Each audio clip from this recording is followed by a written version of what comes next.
Before you send anyone your VA decision letter, pause. Who exactly is asking for it? What are they authorized to do? And why are they promising a rating before they have even reviewed the facts? A confident message can feel reassuring, especially when you have been waiting for answers. But confidence is not the same thing as accreditation, and a promise is not the same thing as responsible guidance. My position is simple. Verify first, share second. Accreditation does not guarantee an outcome. It does not guarantee a rating, approval, effective date, or compensation amount. But failing to verify who has your records creates an avoidable risk. Your need for help does not create an obligation to accept the first offer. Welcome to the Veteran Benefits Reset Podcast, where we help veterans and their families better understand the VA disability benefits process, one step at a time. I'm your host, Cameron Burrell, a U.S. Army veteran and founder of VetBiz Media.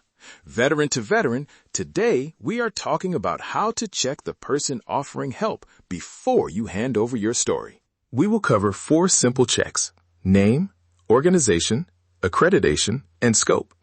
Then we will talk about what to bring to a first conversation, what questions to ask, how to protect sensitive information, and what should make you slow down. This is an educational framework. It is not legal advice, medical advice, individualized claims advice, or a review of anyone's personal case. Rules and procedures can change, so verify current details through official VA resources and consult an appropriate VA-accredited veteran service organization, claims agent, or attorney when appropriate. Why does this matter? Because a VA file is not just paperwork. It may contain medical history, service records, employment information, financial details, and personal identifiers. It may describe some of the hardest parts of your life. You deserve to know who receives that information, why they need it, how they will protect it, and what they are actually agreeing to do. There is also a boundary that gets blurred online. Someone may provide general education, explain a form, or help you organize questions. That is not automatically the same as representing you before the VA. Representation can involve different responsibilities and authorization requirements. So do not assume that a helpful video, a professional-looking website, or the phrase, "I work with veterans," tells you everything you need to know. A Veteran Service Organization, or VSO, may have representatives accredited by the Department of Veterans Affairs to assist veterans with claims and benefits. Many VSOs provide assistance without charging a fee, although services and availability can vary. That does not mean every service is identical, and it does not mean you should skip verification. A VA-accredited claims agent or attorney may also be authorized to represent veterans in VA matters, subject to applicable rules. Their services may involve fees. If fees are involved, ask what they cover, when they apply, how they are calculated, and whether the terms will be provided in writing before you agree. An unaccredited person may still offer general information, coaching, or administrative support. The key question is not whether a person sounds friendly. The key question is what they are authorized to do. So here is the 4-part check I want you to remember: name, organization, accreditation, scope. It sounds basic, but it matters. Start with the person's complete name. Not just the logo, not the username, the name. Then ask, what organization or firm are you with? Write down the answer. If they claim to be accredited, verify that claim through current official VA information. Do not rely only on a social media profile, a business card, a testimonial, or an impressive title. Those things may be legitimate, but they do not replace verification. Locate the VA's current public accreditation information yourself. If you are considering a VSO, confirm the organization and representative through an official source or a verified contact channel. If you are considering a claims agent or attorney, ask about current accreditation and the services they provide. Verification is not rude. A trustworthy resource should understand why you want to confirm credentials before sharing private documents. In fact, the response tells you something. If the person answers clearly, that is useful information. If they become irritated, evasive, or suddenly create pressure, slow down. You are allowed to take a breath and check. And remember what accreditation does not mean. It does not mean a particular result is guaranteed. Claims depend on the facts, the evidence, the applicable rules, and the VA process. No representative can honestly promise a specific rating, approval, effective date, back pay amount, or compensation amount. If someone says, "I can guarantee you 90%, that is not a substitute for trustworthy guidance. A useful way to think about it is this. Accreditation may help answer who can perform certain services, but it cannot predict how your matter will be decided. That distinction protects you from two mistakes. The first is trusting an unverified person because they sound certain. The second is assuming that an accredited person can guarantee what the evidence will show. Facts over frustration. Education before action. Now ask the next question. What do they actually need from you right now? Verification answers who they are. Scope answers what they will do. Those are different questions. Someone may need a decision letter to understand the issue you want to discuss.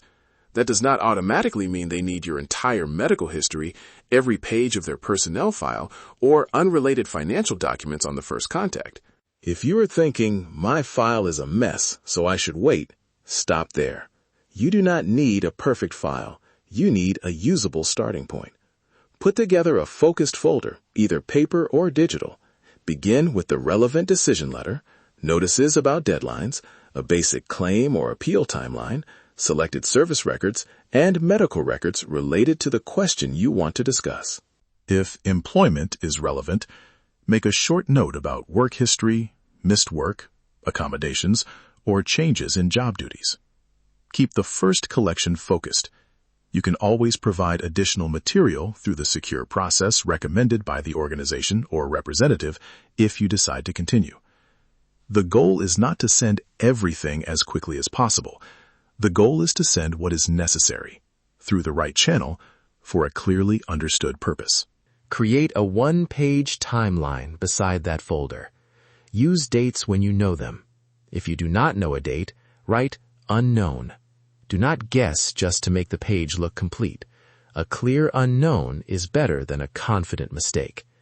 Note the general period of service, when you first noticed the problem, relevant treatment, prior claims or decisions, and any deadline you are aware of. Then write down what you want from the conversation. Maybe it is, "I want to understand this decision letter." Maybe it is, "I want to understand what review options may exist." Or, "I need help identifying which records are relevant." Those are clear goals. They do not assume a rating or promise an outcome before the discussion begins. Before the meeting, write down 3 questions.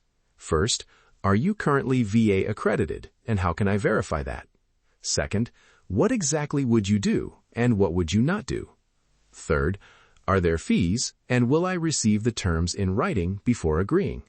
You can add, how will my documents be sent and stored? Who can access them?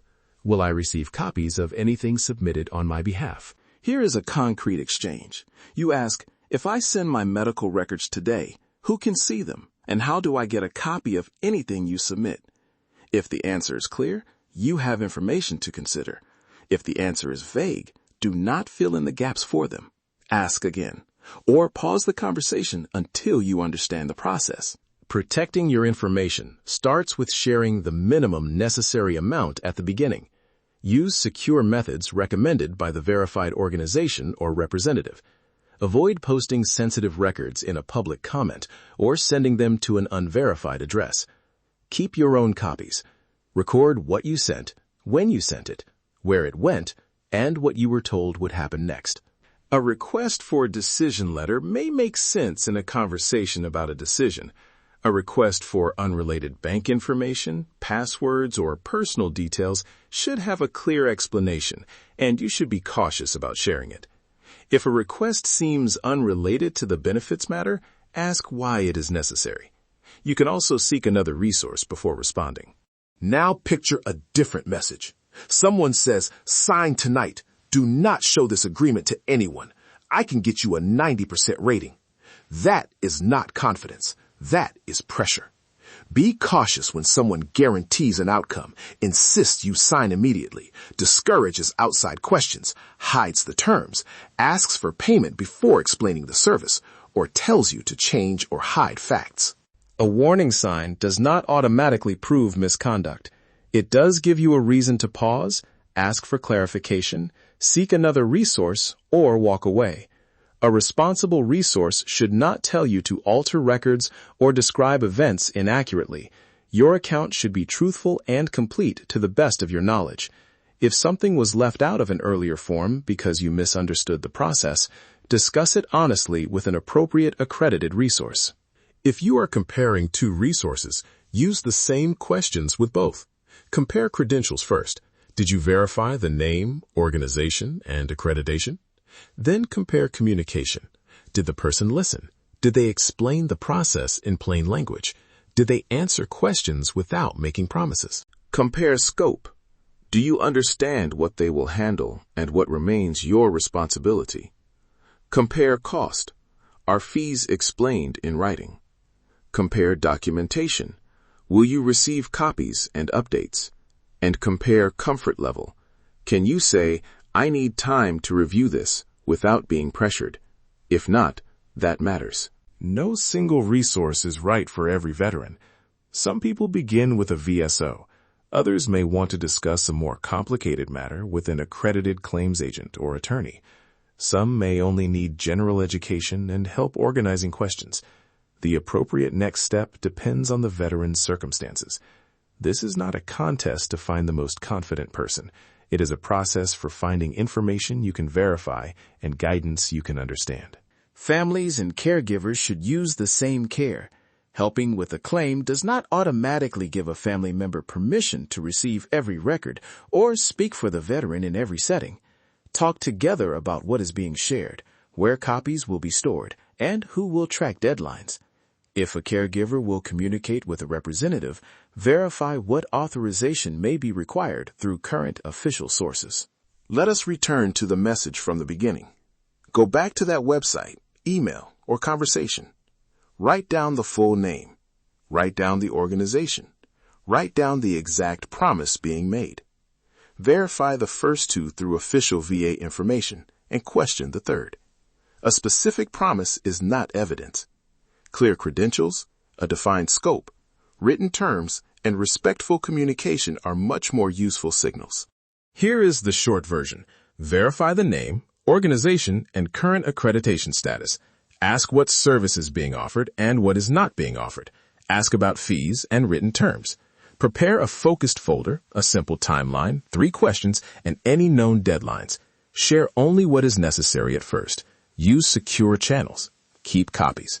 Watch for guarantees, pressure, secrecy, requests to change the facts, or requests for unrelated information. Before the next episode, take one practical action. Choose one resource you are considering. Verify the person's current credentials through an official VA source. Then write down 3 questions before sharing any documents. You do not have to solve your entire benefits situation today. One step. One record, one mission. Organize, verify, execute. Thank you for listening to the Veteran Benefits Reset podcast. If you found today's episode helpful, follow the podcast, leave a review, and share it with another veteran, family member, or caregiver who could benefit. Download the free 7-step Veteran Benefits Reset Guide at vetbizmedia.com/veteran7. This podcast is an independent educational resource. It does not provide legal or medical advice, and it does not replace guidance from a VA-accredited veteran service organization, claims agent, or attorney. Every veteran service, medical history, and claim are unique, so verify current information through official VA resources and work with accredited professionals when appropriate. Your service did not expire. Your story is still worth reviewing. Stay organized. Stay informed, and take the next responsible step.